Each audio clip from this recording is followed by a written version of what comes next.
Good morning, students. How are you today? I hope all of you are healthy. Now we will discuss about the recount text, especially for past tense. Okay, are you ready? We will go to slide 2. Okay, class.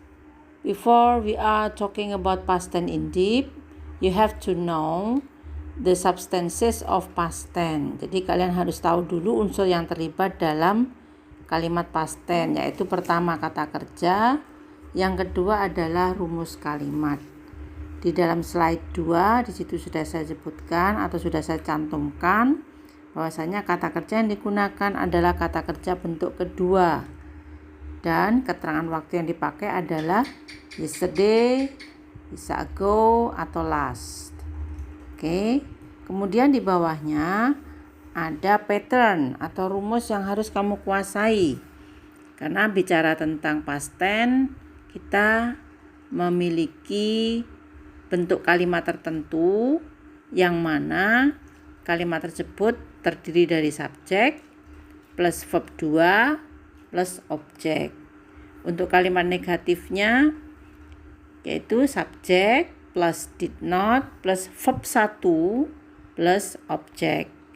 Kemudian untuk kalimat tanya atau interrogatif itu diawali dengan did, subjek plus verb 1 plus objek. Ini untuk kalimat tanya yang jawabannya yes atau no. Sedangkan WH question yang WH question itu rumusnya both where atau WH plus did plus subjek plus verb 1. Seperti itu. Jelas ya? Baik adik-adik, untuk past tense kita bicara tentang verb 2 atau kata kerja bentuk kedua. Di sini ada beberapa contoh. Kata kerja bentuk kedua itu sebenarnya ada dua macam, yaitu kata kerja beraturan dan kata kerja tak beraturan. Apa bedanya? Kalau kata kerja beraturan, bentuk kedua dan ketiga itu ditambah D atau ED. Sedangkan yang tak beraturan beda, yaitu tergantung dari bentuk yang sudah ada di kamus. Nah, penggunaannya sendiri kalian bisa lihat di dalam slide bahwasanya verb 1 itu digunakan untuk kalimat dalam bentuk present tense. Sedangkan verb 2 digunakan dalam kalimat bentuk past tense. Verb 3 digunakan dalam kalimat bentuk simple perfect. Kemudian verb ing itu bisa digunakan dalam bentuk continuous. Seperti itu ya. Okay, for the next slide we will talk about to be.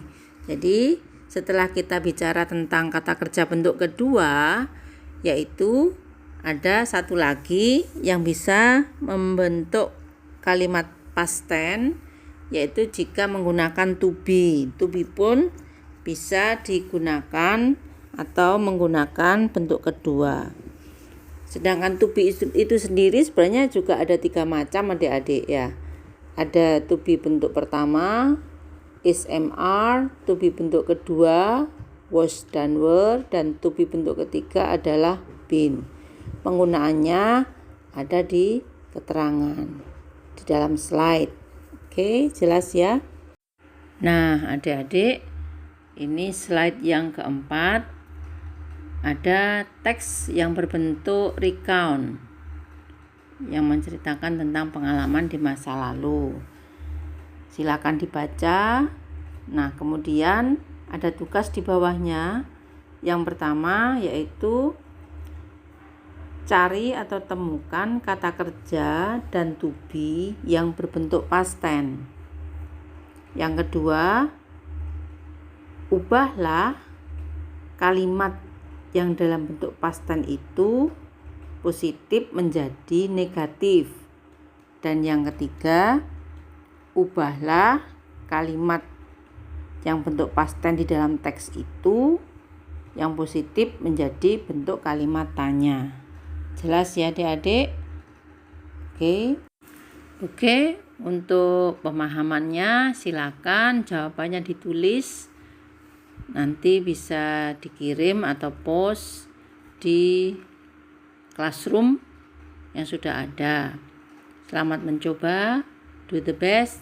Thank you. See you next time. Assalamualaikum.